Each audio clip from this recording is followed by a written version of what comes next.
Local Reflections.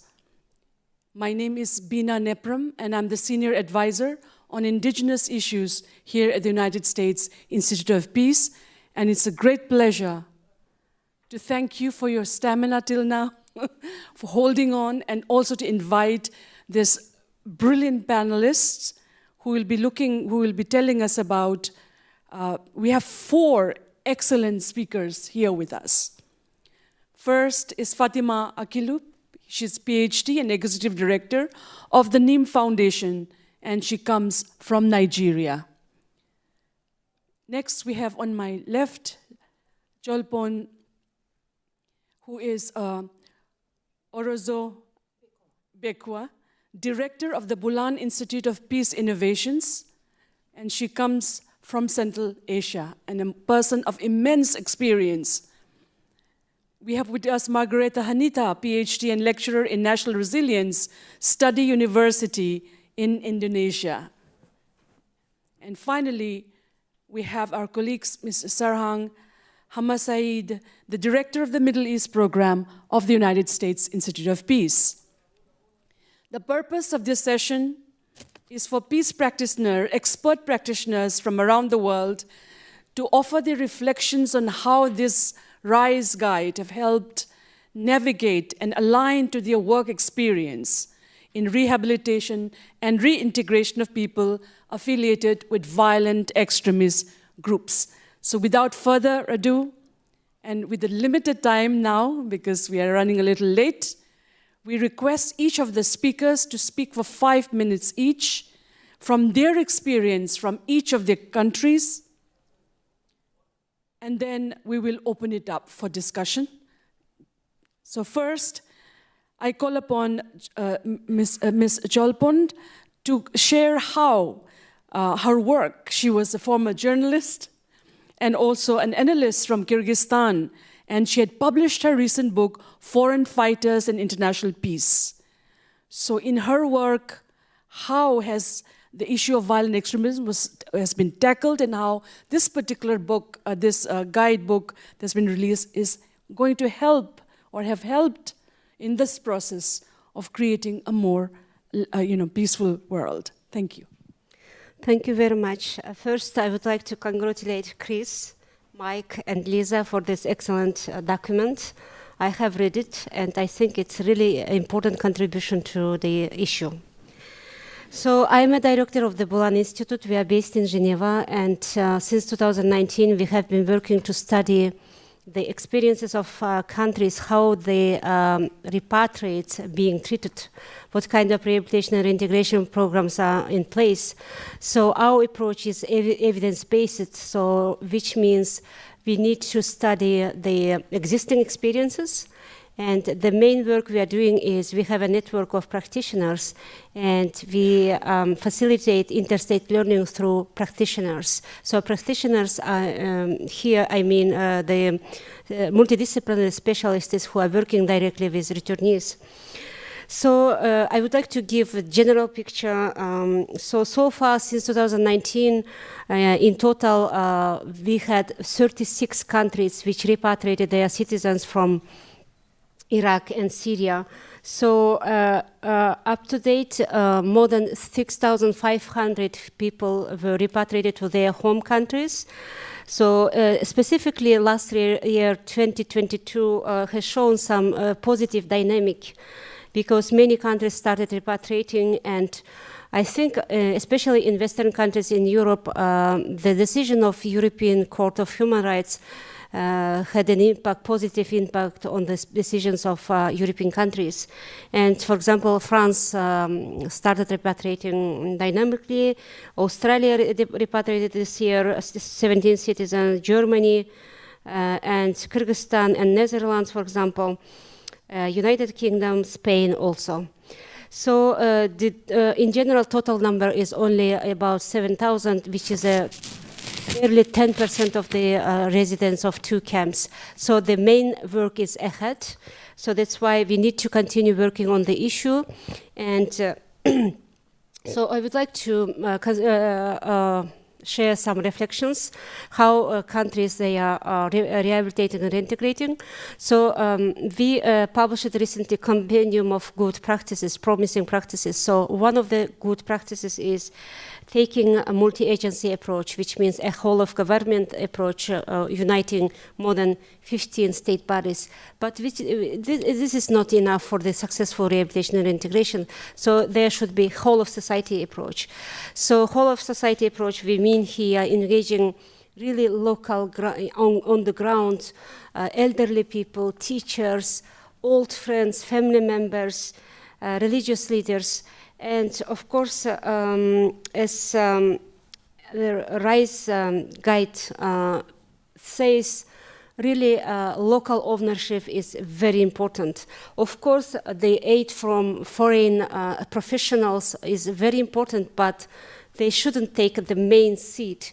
Main seat should be given to the local people. This is very important from the RISE guide. And any country which wants to repatriate should follow these instructions.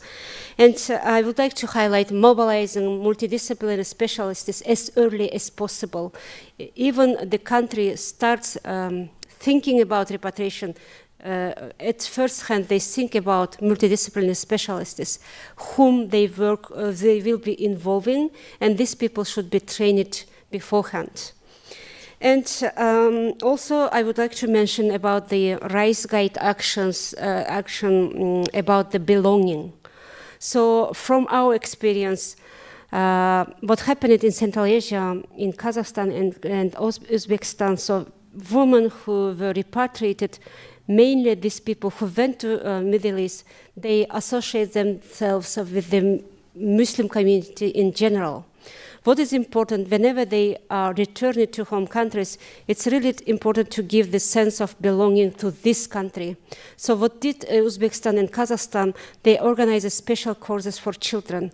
So they went to the different museums, they met with famous people, and about the history of the country. This kind of activities gave to children the sense of belonging. They started loving this country. They started feeling that they belong to this country. This is also very important, I think. So I think I have very limited time, so maybe during the conversation I will continue, but I stop here. Absolutely. I think no one really wants to fight. People actually want to live in peace, return homes, lead a normal life, smell the flowers, and feel to be a part of a larger, what you said, belonging. I think, and to be able to evoke that through the series of community-based, and also to let them understand their roots, their history, was what you brought about. Thank you so much for this statement. Our next speaker is Margareta Hanita.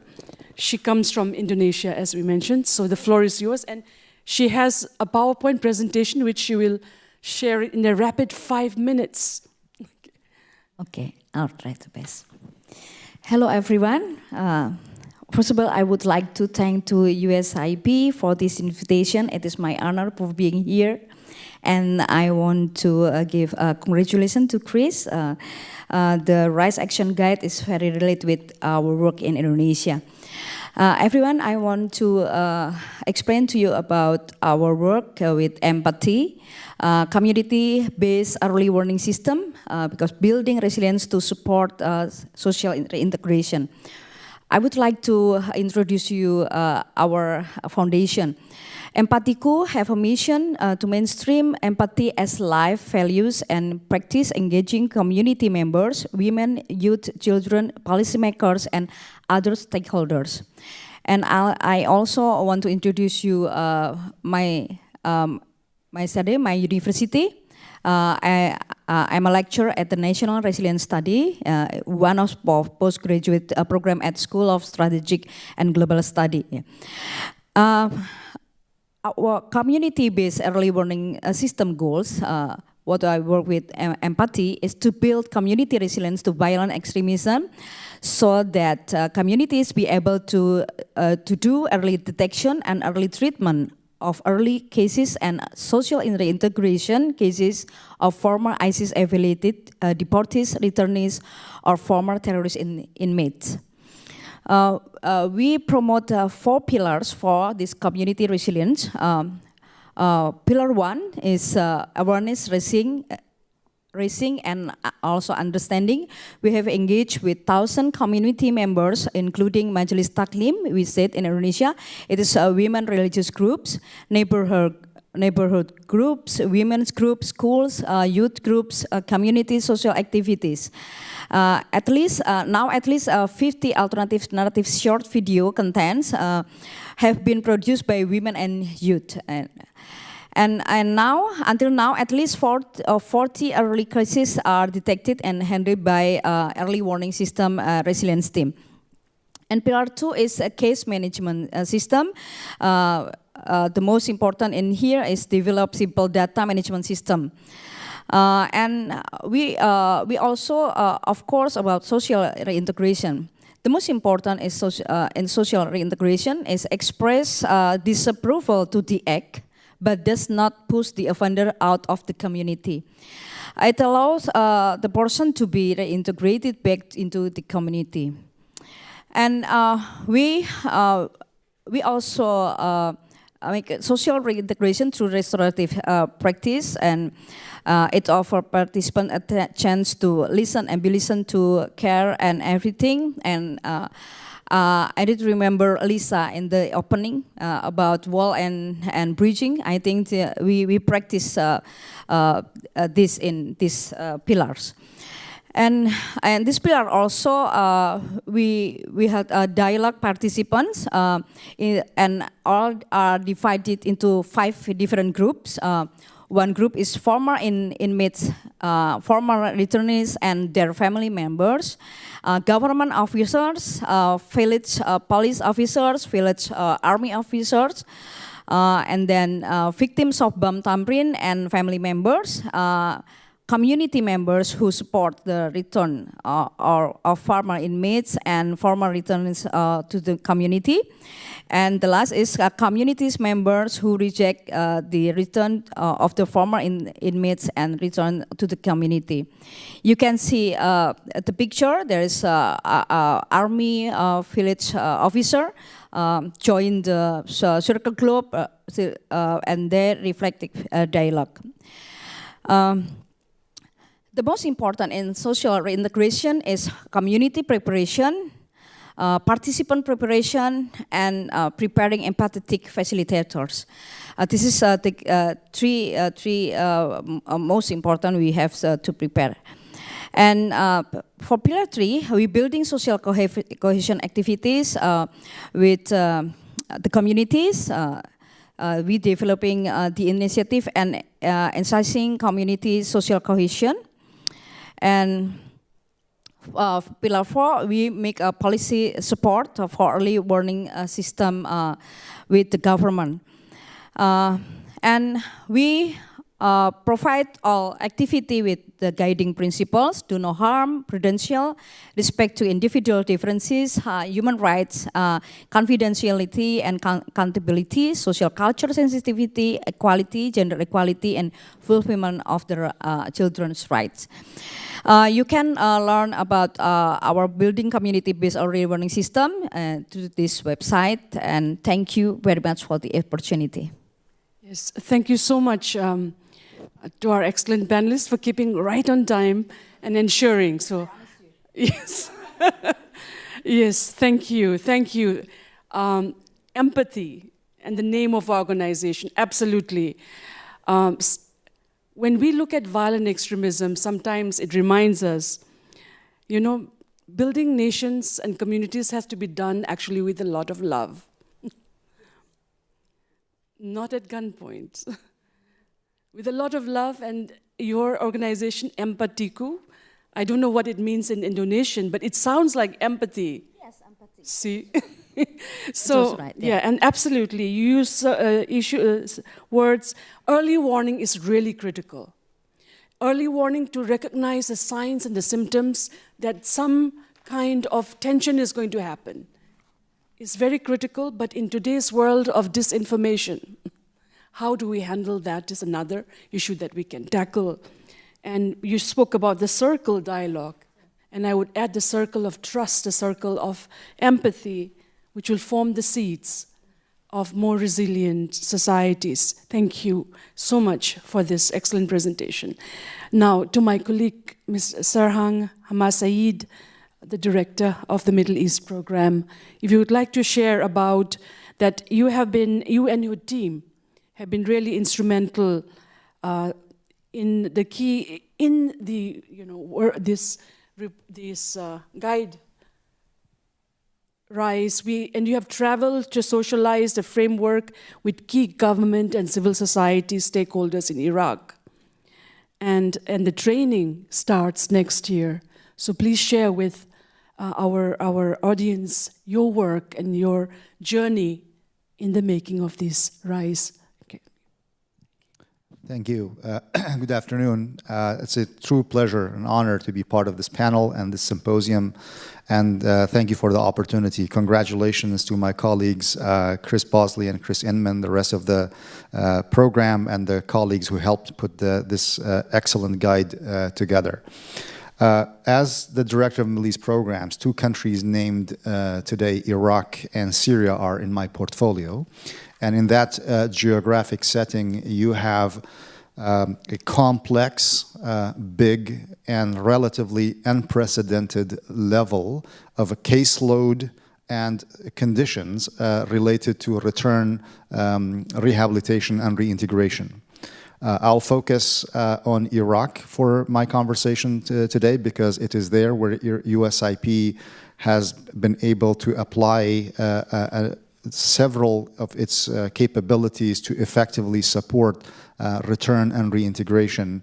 And I will focus in that context on the al-Hol problem set because it is the most complex in the context of Iraq. The conflict against ISIS displaced about 6 million Iraqis, but al-Hol is the most visible and probably one of the most acute manifestations of what we are dealing with. In the context of Iraqis returning from al-Hol camp, a key barrier to return is stigmatization. And stigmatization is where the communities of return see those Iraqis in al-Hol as a threat because they see them as being members of ISIS, exposed to ISIS ideology. Therefore, if they come back, they see them as danger. The second component of stigmatization is they hold these people responsible. If you're being seen as ISIS, therefore, the large number of killing, the displacement, the destruction, and other damage is blamed on you. So that is holding them responsible. So this stigma has become a key component of communal and institutional barrier to return. And it challenges a lot of people. So to look at the caseload of Iraqis in al-Hol, at peak, there were about 30,000 Iraqis in al-Hol. The government of Iraq, with the support of the international community, including USIP, established a process for the returning Iraqis from al-Hol. So far, just about 7,000 Iraqis have been returned in 12 waves. That's about 1,753 families. Out of those when they return, they go through a rehabilitation process in Iraq in what's called the Jad'a Rehabilitation Center in the south of Mosul, in the province of Nineveh, in the north of the country. How long you stay there depends on the case and depends on some evaluations. As of now, out of the 7,000, about 3,900 have returned to their communities or another community, because not everybody can return to their own community. So this progress shows that a degree of acceptance has been established in the system and also at the community. And USIP's contribution has been particularly at the community side, where we have successfully worked with community leaders in Anbar, which has about half of the population of Iraqis in al-Hol, to transform community opposition to actually collaboration with the government to return those people. Where the RISE action guide comes into play, when it converges with USIP's 20 years of uninterrupted work on the ground, is that some of the elements that RISE is emphasizing at the institutional level, at the societal level, our dialogue process, problem-solving dialogue process we're tackling. But where the RISE is really helping us, it provides a holistic approach through this full spectrum of individuals, society, and the system, the structure. And that is important to understand the scale of the problem, develop a framework to deal with it, and then develop direct programming to deal with it. So far, we have been successful, as you rightfully mentioned, Bina, and I'll conclude there. We have been able to, even before the publication of the RISE action, to travel to Iraq and deliver the framework to key constituencies in the government of Iraq, at the National Security Advisory, the National Security Service, the Ministry of Migration and Displacement, universities, civil societies, and the media, so again, to cover the full spectrum. The guide is very thorough, covers a lot of ground, so one training and workshop will not do it. So hopefully next year we plan to do a more detailed training specifically to the team working on rehabilitation at the Jad'a Center. And my last point I want to emphasize here is that if we want to prevent the next iteration of violent extremism, we really, really need to look at successful rehabilitation, successful reintegration as a national security imperative, but also a humanitarian imperative where we need to help these people and see them, a good number of them, as victims. 7,000 children in Al-Hol, 7,000 children are under the age of 5. And so that means they were either born in Al-Hol or they were really young when they were moved to Al-Hol. They did not commit a crime. They are not a danger. They are in danger. So it is really important to scale up the mental health, the psychosocial support work that is being done now, scale it up, deepen it, not just at the rehabilitation center, but also in the communities of return, because we are talking about a large number of people. Thank you. Thank you so much, Mrs. Sarang, Hamad Saeed, for your excellent work. Peace work cannot be a project of 6 months or 1 year. United States Institute of Peace, 20 years investment is a testimony that if we continue to do it the right way, we can build peace indeed.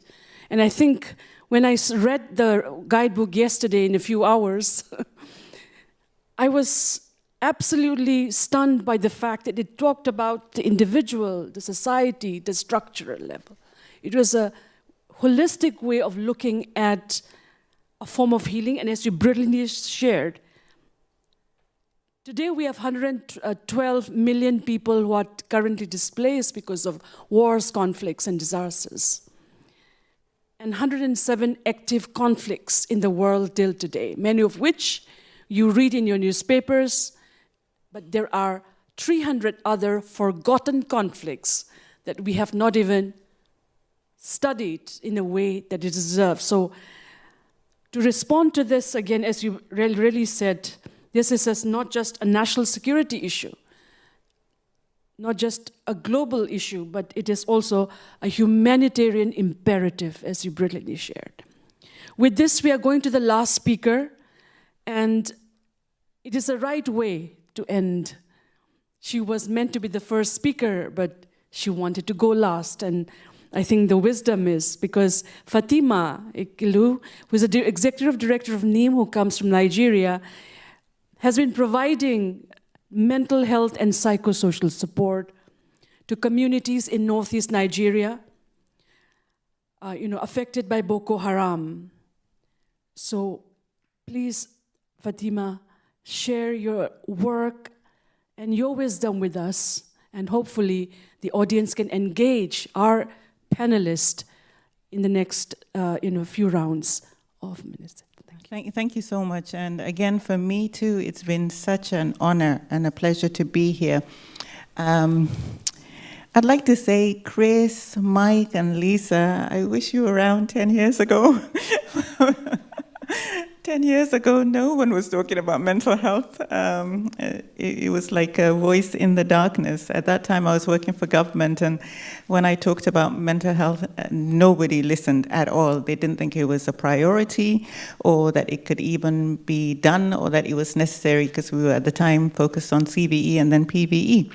So I'd like to frame my remarks around three main things. There's so many things in the RISE guide, but due to time, I just want to frame my remarks around these three. First of all, the idea of placing mental health within, this type of work, trauma work, within a public health framework. I think it's novel, it's time, it's needed. And also, secondly, the emphasis on not just the individual, but the transformation of the whole community environment. Thirdly, evidence-based. Why is that important? I think sometimes there's a gap between us practitioners and people who do research. There's a lot of information out there that sometimes we don't have access to, and sometimes our data is not used in a way that could really inform and make our programs better. So it was really important that was a big part of the guide. So bearing that in mind, let me talk a little bit about my work. Today I'm only going to focus on the trauma aspect of the work, but it seems very important because I noticed that almost every speaker today talked about trauma.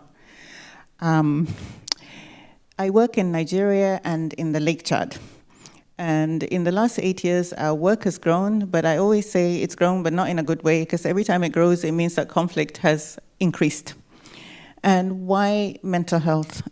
Because we found that in some of the other work that we do, that unless we deal with trauma, people are not able to partake in all the other things that we offer, whether it's from a humanitarian or developmental perspective. So the peace building, the education, the livelihoods. So that's why mental health is a central part of our work. How do we do this? We do this in two ways. One is we work with both victims and we work with perpetrators. What we're trying to do is we're trying to build an infrastructure for mental health. And what that means is that we're trying to embed it within the national primary health care system in Nigeria. Because often when you use trauma as a response to conflict, it's always short-term, usually due to a dearth of practitioners and also because of funding.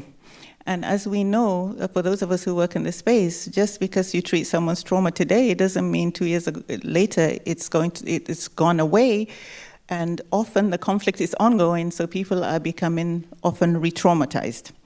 So, in order to do this long-term work, what is it that we think it's needed? For us, we look at two things. One, we have to build a capacity of practitioners. How do we do that? We live in a country where there is a dearth of mental health practitioners. We have almost 150 psychiatrists with a population of almost 200. And so it's not feasible to rely on the traditionally trained mental health practitioners. But we can rely on lay counselors. So these are people in the communities, but we need to train them to a level that we feel that they are good enough that they will do no harm. And so I don't mean training them for 2 days or 2 weeks or 2 weekends as we see. So what we want is to build a cadre of lay counseling professionals and also develop a curriculum that is embedded within the culture and within the community. And so we started this work with the body of mental health practitioners in Nigeria to build this academy that will train this next generation of mental health professionals that would be embedded in hospitals, in schools, across communities. So this is very difficult and it's long-term work because we not only train them, but we have to provide years-long supervision. So that means we have to train another cadre of people to provide this supervision. Number two, we want our work to be evidence-based. very often we find that sometimes we work in the dark and we don't know why things are working or why things are not working. So we collect data on all the work that we do. We analyze this data, and that's what forms our best practice. We adapt up our programs according to the results. So what we do is we collect pre-data before, when we enter a community, and then we collect data post the intervention. Our interventions, I won't go into it today because we don't have time, but are quite detailed in terms of we provide trauma support, we provide expressive therapy, we provide art therapy, and we found that there is a special category of people who are affected by conflict that when we do the normal counseling, they often need more, and these are usually victims of gender-based violence, both men and women. So for that reason, we also have a team that's just dedicated and specializes in responding to gender-based violence in conflict. And I think I'm going to try and round up. But so far, we have trained about 500 lay counselors across the country, and we have provided mental support to about 30,000 people. A lot of that data has been collected, and it's been independently analyzed by King's College London. So this work has been published in the British Journal of Psychiatry last month. It's an example of evidence-based trauma support in low-income countries that are low cost.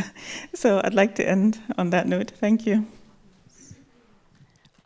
Thank you so much, Fatima, again, for your excellent work and the leadership that you and your organization, NIM, have taken, as you said, for 10 years when people didn't speak about that issue. Now, every organization and everyone is concerned about this particular aspect, and you have touched every aspect of it.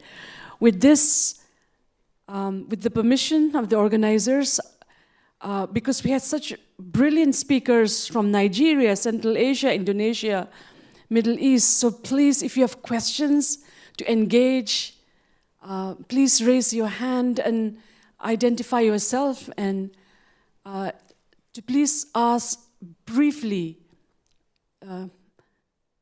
questions if you have any. Did you meet all of them? Because I know you're a big group. You must be speaking to a few and missed out on a few. It always happens in conferences. So you want to engage them, please let us know. Okay. I think they are tired. Everybody's tired, yeah.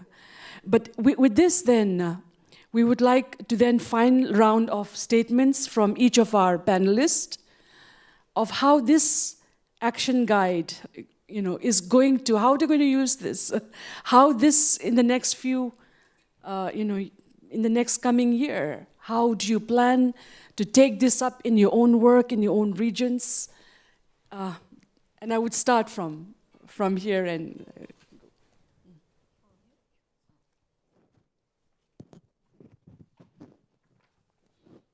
Okay, thank you, Bina.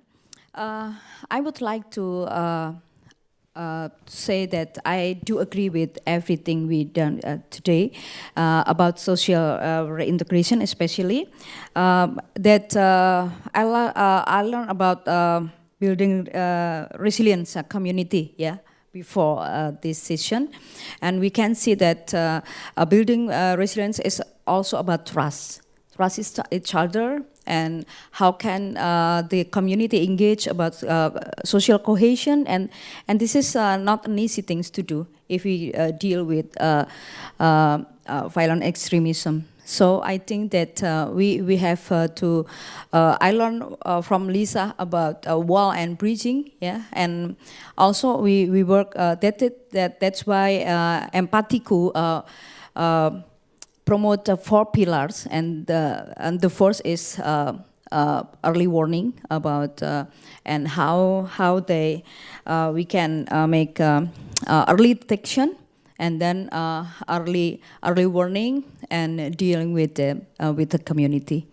I hope and we can work with more village in Indonesia to make building resilience to prevent violent extremism. Thank you. Thank you. So, RISE Action Guide, I think it's very important document, but what should be done further to, so countries, they can learn from this action guide? I think it's on the paper, but usually governments are very lazy. They don't read this kind of long documents. So what should be done is maybe some practical activities. So, for example, you can have a small team with practitioners, and then you can fly. You can fly to the countries with this RISE Action Guide, and then just to explain with simple words, like workshops, small workshops, maybe one workshop for the mental health professionals, one workshop for community workers, and then maybe one is for the Ministry of Social Protection. So this kind of blocks, you know, and it can be very useful. And then maybe the whole document maybe can be read by some state officials, but not all of them, all responsible people, they are not going to read. Because we know some very important documents, HEDIA's blueprint, for example, and it's about also language barrier. I hope you are going to translate it, I hope. So, and then one last point, sorry, I'm long. The Bulan Institute, we also developed modules. It's a training program, how to design and implement. And what we encounter is many countries, they really have this kind of fear. And then even they say, when we talk, they say, even children, they know how to kill people. And so they don't have information, they don't have knowledge, but they are very afraid of these people. And then once I asked, I'm not going to name the government, but I asked, at least, have you seen some videos from the Jusan operation of Kazakhstan? They never seen. And I said, please watch, you can see small children, 3 years old, 5 years old, they are not going to kill people. So this kind of really practical approach we need to show these videos, to explain. So I stop here, thank you very much, and I wish you the success for the further steps. Thank you. Extremely practical steps, translation, modules, videos, and I would add to it graphics. Your views. Thank you. So for me, it's just very simple. I'd like to see the RISE Guide become a bridge between government and practitioners on the ground. We talk about a whole of society approach, but we're still working in silos. So maybe this can be a common unifying factor in terms of how we carry out this work on the ground. So thank you so much. Thank you, Fatima. Sarah, your words. Yes, thank you. I think as in the context of the Middle East, and specifically in the context of Iraq and Syria, there are a few things that we need to do. One is making it available in Arabic, which is something that our colleagues are working on to make it as far-reaching as possible. Second, this is an action guide, not an action manual. So customization for the context that we are dealing with to translate it into practical action manuals. I think this is something that we can work with our partners on the ground on this. Third, the different audiences that we need to cater for. So in the context of Iraq, the magnitude and of the problem, 6 million displaced have undergone trauma. We cannot train everybody. We will never have the capacity to address all of those. Even the 30,000 Iraqis in al-whole, we will never be able to fully train for that. So we need a wide range of partners that would adopt this framework, that would be knowledgeable about it, that will be able to do their role. So we are talking about I mentioned about transforming community opposition to support. So we've been working with tribal leaders. So how do we make this accessible in a language and in a way that tribal leaders can use?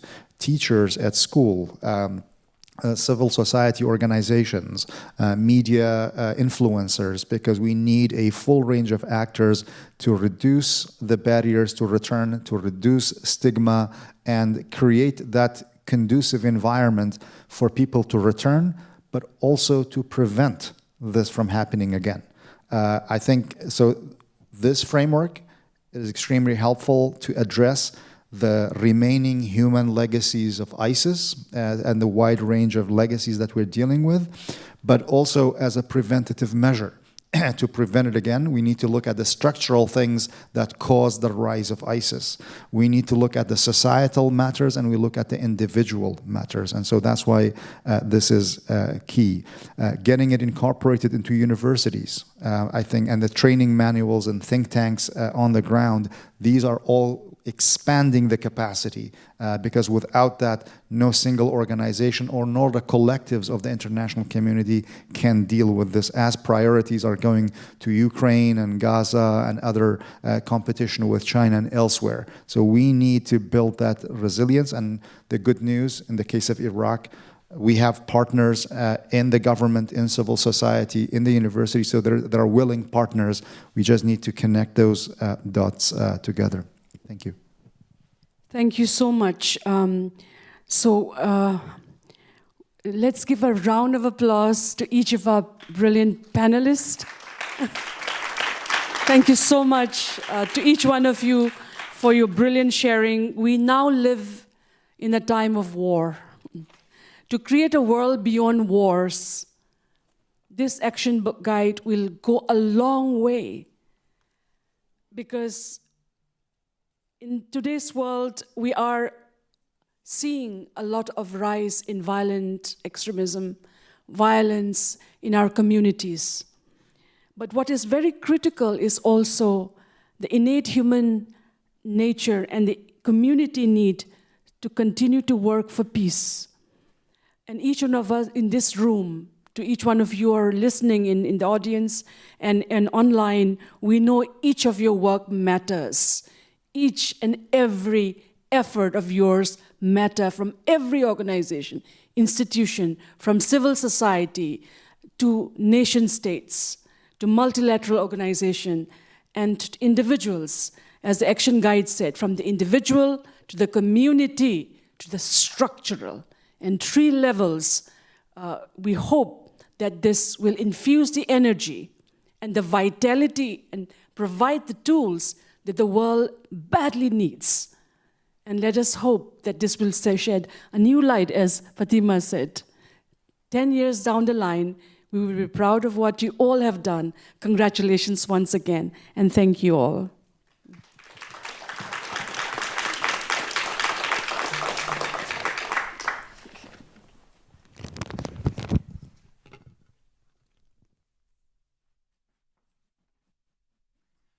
Stay there, you can take your seat whatever's comfortable. All right, everybody breathe deeply. We made it. I want to thank you all one more time for joining us on this very full, but hopefully very informative day. I hope you all took something away from our incredible speakers. I know I did. Our incredible panelists, our incredible facilitators. I have such an incredible amount of deep respect for every single one of them and every single one of you. So I would also like to extend a very warm thank you, not just to you, but also to every person who is up here and supported us today. I began to try to make a list of every single one of our panelists and moderators and realized that your remarks speak for yourselves. So thank you all. We're really excited to embark on the next phase for RISE. So what does that look like? Some of it you all kind of talked about and hinted to. So the next thing that we want to do, that we're excited to do, is to begin to build partnerships with organizations and civil society organizations and governments, both local and national, in affected countries and affected areas around the world. So that's the next thing that we want to do. We're very excited to do that. We're excited to introduce the RISE framework to them via workshops, to adapt and tailor the guide into concrete action plans that are owned by those local stakeholders and not by us. We're excited to translate the guide, which is already started. So we have in process translating the guide into Arabic, Russian, and French. So that will be coming soon. Stay tuned if you are a speaker of Arabic, Russian, or French. We haven't forgotten you. It's coming.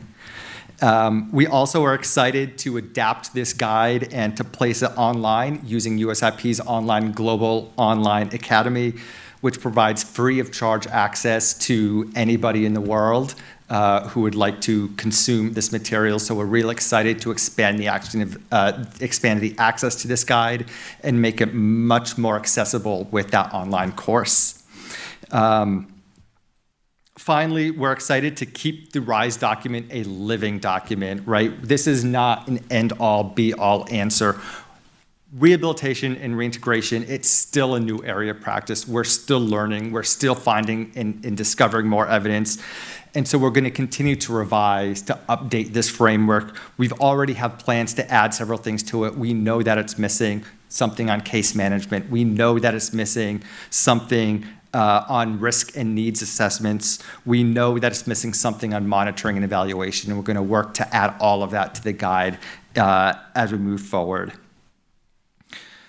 We'd also love to connect with anyone here who would like to partner on any aspect of this, so please don't hesitate to reach out. We would love to partner with each and every one of you. Finally, I would be remiss without acknowledging a whole cohort of people who helped us out to make today happen.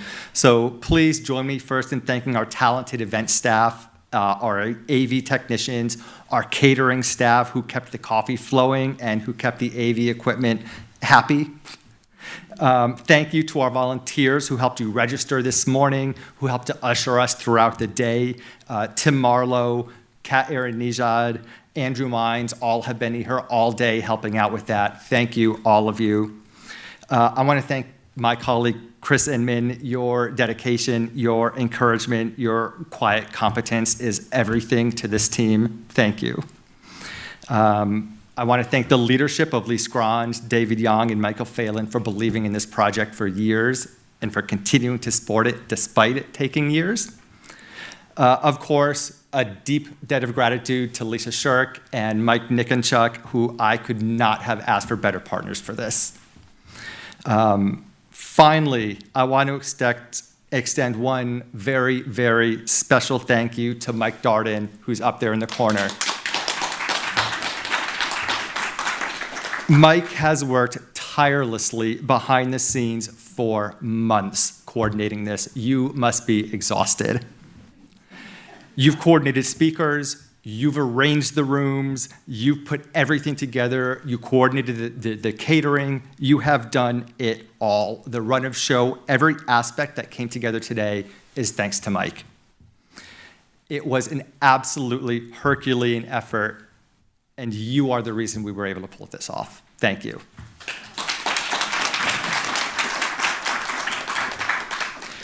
Now I'd like to invite you all to join us, if you have any energy left, at a reception right here in the Leland Auditorium. We'd love to grab a drink with you. We have soft drinks as well as beer and white wine available, where we hope you will also peruse our gallery walk, where we're featuring some of our friends who are doing amazing work in this field, from the Bulan Institute, the Counter-Extremism Project, Strong Cities, the Resolve Network, and the Organization for the Prevention of Violence. We would love to hear about their work and love to get you to talk to them and learn about the great work that they're doing. Thank you all once more, and I wish you all a fantastic weekend.